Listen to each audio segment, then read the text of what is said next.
Hello दोस्तों, नमस्कार। बीबी sir UK में आपका स्वागत है। शिक्षण अभिरुचि के अंतर्गत हम बाल विकास पढ़ रहे थे। आज हम बाल विकास पे पढ़ने जा रहे हैं बालक के विकास की अवस्थाएं, जिनमें विभिन्न मनोवैज्ञानिकों ने 6 अवस्थाएं बताई, जिनमें से गर्भावस्था है, शैशवावस्था है, बाल्यावस्था है, किशोरावस्था है, प्रौढ़ावस्था और वृद्धावस्था है। लेकिन उनमें से हम इन 3 महत्वपूर्ण अवस्थाओं के बारे में पढ़ेंगे, क्योंकि यहीं से एग्ज़ाम में बहुत सारे प्रश्न बनते हैं और क्योंकि इसी अवस्था में बच्चा अपना जीवन जो है विद्यालय क्षेत्र में गुजारता है और अपने शिक्षा में लगाता है। तो सबसे पहले है शैशवावस्था, इसकी विशेषता और इस अवस्था में बच्चे का किस प्रकार विकास होता है, इसको समझेंगे। चलिए स्टार्ट करते हैं। सबसे पहले शैशवावस्था, इन्फेंसी यानी कि इन्फेंट एज बोलते हैं। परिभाषा की बात कर लें, शैशवावस्था वह प्रारंभिक जीवन काल है जब शिशु जन्म के बाद तेजी से शारीरिक, संज्ञानात्मक, भावनात्मक परिवर्तन से गुजरता है। अगर आयु की बात करें तो शैशवावस्था की आयु जन्म से लेकर 5 वर्ष तक मानी जाती है। तो शैशवावस्था में बच्चों की विभिन्न प्रकार की गतिविधियां आपको देखने को मिल रहेंगे। ये जो अवस्था है, ये शैशवावस्था है। इसमें देख रहे हैं बच्चा अपने अनेक प्रकार की गतिविधियां कर रहा है। चलिए विशेषता पढ़ लेते हैं। इसकी जो प्रमुख विशेषता है, इस अवस्था में जो बालक होता है वो दूसरों पर निर्भर रहता है, यानी कि उसकी निर्भरता दूसरों पर होती है। वो सुरक्षा, भय, इससे बचना चाहता है और इसका बचाव चाहता है, और जो भी अनुक्रियाएं करता है वो मूल प्रवृत्त्यात्मक व्यवहार करता है, यानी कि जो जन्म से सीखी होती है उन्हीं व्यवहारों को दोहराता है। अतार्किक चिंतन की आयु होती है, यानी कि इस अवस्था में बच्चा तार्किक चिंतन नहीं कर पाता है। आगे देखो, दूसरे शिशु के प्रति रुचि।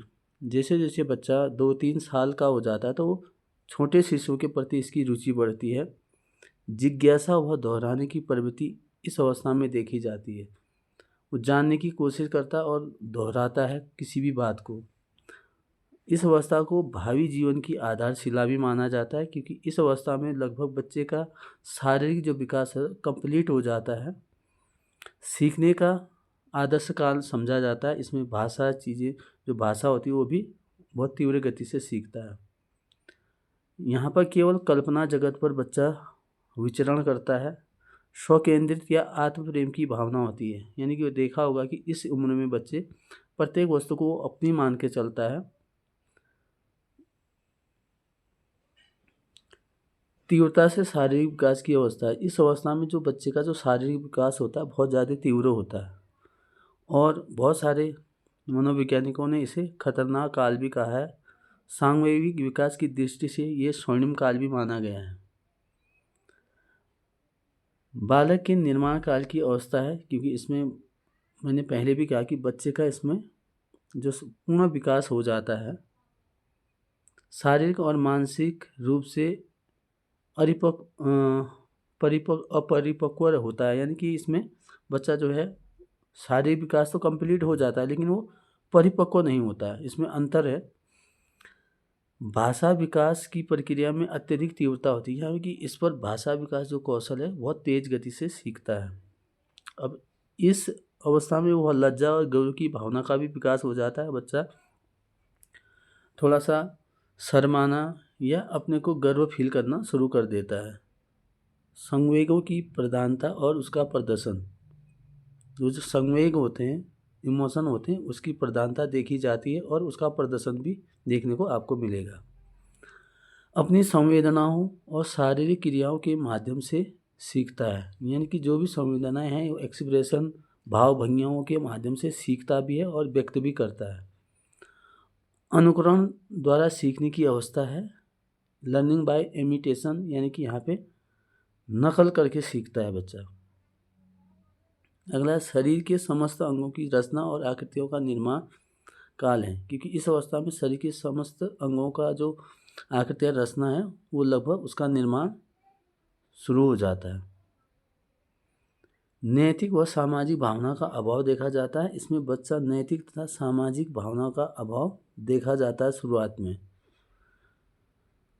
शारीरिक और मानसिक विकास में तीव्रता देखी जाती है, ये हमने पूर्व में भी कह दिया है।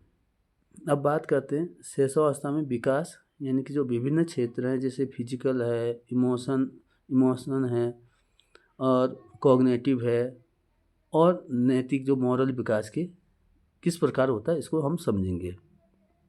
देखते हैं सबसे पहले शारीरिक विकास यानी कि फिजिकल डेवलपमेंट। तो इसमें देखो सबसे पहले सिर वह मस्तिष्क की बात करते हैं। जन्म के समय मस्तिष्क जो है 350 ग्राम का होता है। वह 2 वर्ष की आयु तक इसका जो मस्तिष्क का जो भार होता है वो 1200 से 1400 ग्राम के बीच होता है। अगर हड्डियों की बात करें तो बच्चे की जन्म के समय हड्डियां ज़्यादा होती है, यानी कि यहाँ 300 होती है और धीरे धीरे ये प्रौढ़ावस्था तक पहुँचने तक 206 हो जाती है।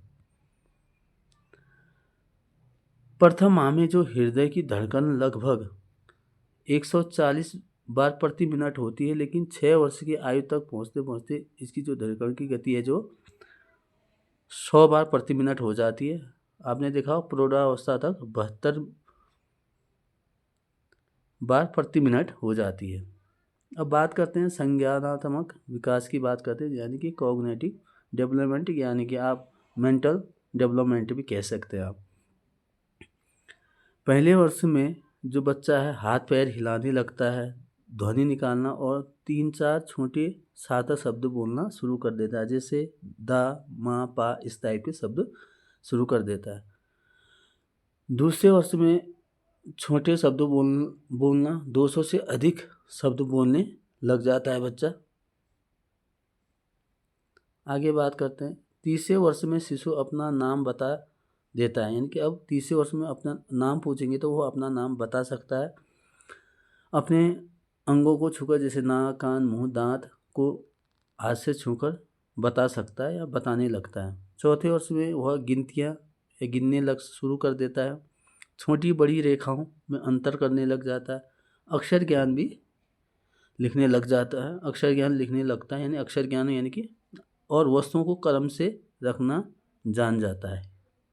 तो ये 4 वर्ष में। तो ये जैसे प्री नर्सरी में ये चीज़ें हम देख सकते हैं कि बच्चे को हमें ब्लॉगिंग के माध्यम से उसको सिखा सकते हैं छोटे छोटे अक्षर, यानी कि अब वो लिखना प्रारंभ कर सकता है।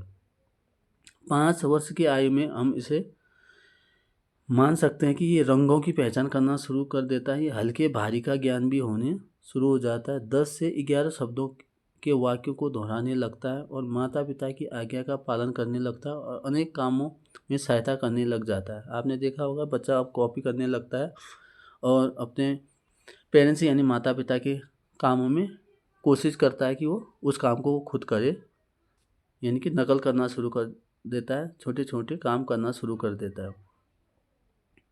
और 5 वर्ष में देखा कि आपने देखा इसमें भाव भंगिमाओं के साथ ऐसे अनुकरण करा के एक अध्यापक को पढ़ाना चाहिए। अब बात करते हैं सामाजिक विकास की, बात करते हैं सोशल डेवलपमेंट की। इसमें बात करते हैं कि यह जो है शिशु जन्म से सामाजिक नहीं होता, इसको नोट कर लेंगे। प्रथम वर्ष के भीतर शिशु माता पिता को पहचानने लग जाता है। 1 साल के अंदर वो अपने माता पिता को लगभग 1 महीने के 1.5 महीने में वो समझने लग जाता है, अपने माता पिता को ठीक से पहचानने लग जाता है। 2 वर्ष की आयु में बड़ों के साथ घर के कार्य करने का प्रयास करने लगता है। 2 या 3 वर्ष की आयु के बीच बालक खेलने के लिए साथी बनाकर उनके सामाजिक संबंध स्थापित करने लगता है, यानी कि अब 2-3 साल के बाद बच्चा है जो अपने आसपास छोटे बच्चे उनके साथ मित्रता करना शुरू कर देता है और खेलने के लिए उनके साथ संबंधित रहता है। चौथे और 5वें वर्ष में वह बाहरी दुनिया के संपर्क स्थापित करता है और मित्र बनाना भी प्रारंभ कर देता है। अगर हम 5वें और 6ठे वर्ष की बात करें तो बालक में नैतिक भावना का विकास प्रारंभ हो जाता है। अब वो सही गलत या एक अंदर से एक उसका सोचने लगता है क्या सही है क्या गलत है, उसको ज़्यादा वो फॉलो करना शुरू कर देता है। चौथा है संवेगात्मक विकास की बात करते हैं, इमोशनल डेवलपमेंट की बात करते हैं। संवेगात्मक विकास के बारे में वाटसन महोदय हैं जिनको आधुनिक मनोविज्ञान का जनक या बाल मनोविज्ञान का जनक भी मानते हैं। तो ये क्या कहते हैं कि नवजात जो शिशु के जो मुख्य रूप 3 संवेग विद्यमान होते हैं नवजात शिशु में। पहला है क्रोध, भय और स्नेह, प्रेम। ब्रिजेश के अनुसार है, ये भी मनोवैज्ञानिक रहे हैं, तो वो कहते हैं कि जन्म के 2 वर्ष तक शिशु में लगभग सभी संवेगों का विकास हो जाता है। इनका मानना है शिशु जन्म के समय रोता है, चिल्लाता है और पैर पटकता है, परंतु उसकी आंखों से आंसू नहीं निकलते। वह मुस्कुराता तो है, परंतु यह नहीं कहा जा सकता कि वह आनंद की अनुभूतियों के कारण वह ऐसा करता है। यानी कि आप ये नहीं कह सकते कि वो किसी आनंद की अनुभूति हो रही है या किस कारण से हंस रहा है या मुस्कुरा रहा है। इस प्रकार वह जन्म के समय से ही संवेगात्मक व्यवहार की अभिव्यक्ति तो करता है। नवजात शिशु अधिकतर सहज क्रियाओं को करता है। उसकी भावात्मक अनुभूतियों सीमित होती है। एक नवजात शिशु जन्म से ही अपने परिवेश के प्रति संवेदनशील और अनुक्रिया की दक्षता रखता है। जैसे जोर की आवाज़ उसे चौंका देती है, तेज प्रकाश भी उसे संवेदना उत्पन्न करता है, परंतु रंग के विषय में उसकी संवेदना स्पष्ट नहीं होती। तो ये थे शैशवावस्था में शारीरिक, मानसिक, सामाजिक और भावात्मक विकास किस प्रकार से होता है। अब आगे देखते हैं शैक्षणिक गतिविधियों में इसका क्या महत्व है। तो ये देख रहे हैं जो शैशवावस्था में बच्चों को किस तरह से आप उनको पढ़ा सकते हैं या उनका अधिगम करा सकते हैं। देखिए शैक्षणिक महत्व क्या है इसका, एजुकेशनल जो सिग्निफिकेंस क्या है। देखो प्रारंभिक अनुभव का दीर्घकालिक प्रभाव, जैसे प्रारंभ में बच्चे को सुरक्षा चाहिए, प्रेम और संवेदनशील प्रतिक्रिया से बच्चे का भावनात्मक सामाजिक विकास मजबूत बनता है। भाषा और संज्ञानात्मक नींव, देखो बच्चे की प्रारंभिक भाषा और संज्ञानात्मक अनुभव शिक्षा के बाद के चरणों के लिए आधार तैयार करते हैं। संवेदी और मोटर कौशलों का विकास, शैशवावस्था में मिलने वाले अनुभव भविष्य की शिक्षा गतिविधियों में सक्षम बनाते हैं। तो ये शैक्षणिक महत्व हो गया। अब एक शिक्षक के लिए क्या सुझाव हो सकते हैं इसमें। ये जो अवस्था है ये शैशवावस्था की है। तो आप देख सकते हैं कि बच्चे के साथ प्रेमपूर्ण, सुसंगत और सुरक्षित वातावरण प्रदान करें। सरल भाषा, गीत, खेल और दोहराव का उपयोग करना चाहिए अध्यापक को, यानी कि बच्चे के साथ। संवेदनशीलता से संकेत जैसे क्राइंग है, फेशियल यूज है और प्रतिक्रिया दें। सिक्योर और अटैचमेंट को बढ़ावा दें, यानी कि बच्चे के साथ एक अपनत्व का भाव होना चाहिए ताकि वो अपने को क्या सुरक्षित महसूस करें। खिलौने, वस्तुओं तथा सुरक्षित, विविध और अनुभूति प्रदान रखें।